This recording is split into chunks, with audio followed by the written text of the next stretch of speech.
In June 1972, a woman appeared in Siddharth Sentinel Hospital in nothing but a white, blood-covered gown.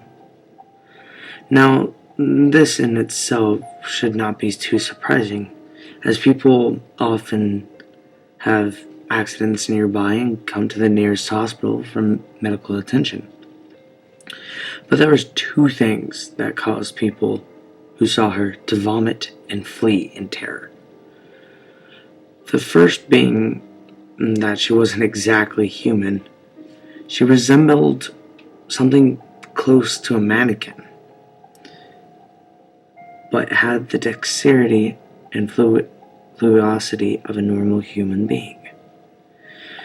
Her face was flawless as a mannequin's, devoid of eyebrows and smeared in makeup. There was a kitten clamped in her jaws, so unnaturally tight that no teeth could be seen, and the blood was still squirting out over her gown and onto the floor. She then pulled it out of her mouth and tossed it aside, and collapsed. From the moment she stepped through the entrance to when she was taken to the hospital room and cleaned up before being prepared for sedation, she was completely calm, expressionless, and motionless. The doctors thought it would be best to restrain her until the authorities could arrive, and she did not protest. They were unable to get any kind of response from her, and most staff members felt too uncomfortable to look at her directly for more than a few seconds. But the second the staff tried to sedate her, she fought back with extreme force. Two members of staff had to hold her down as her body rose up on the bed with the same blank expression.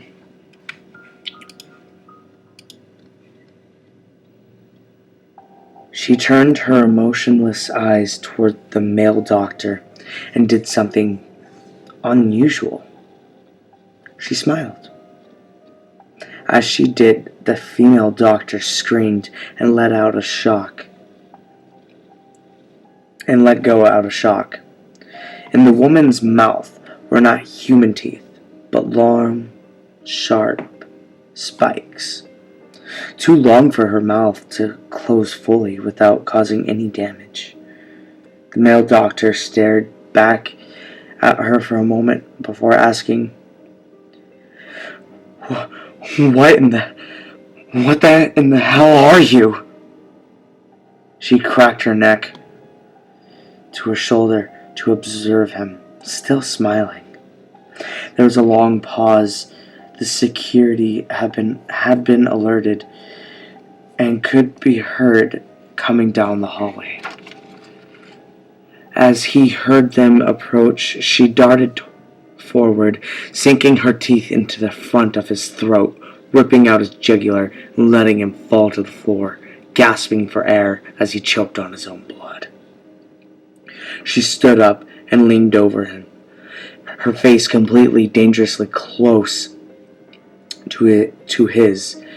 As the life faded from his eyes, she leaned in closer and whispered in his ear, "I am good." The doctor's eyes filled with fear as he watched her calmly walk away to greet the security men. His last sight ever would be watching her feast on them one by one. The female doctor who survived the incident named her the Expressionless. There was never another sighting of her.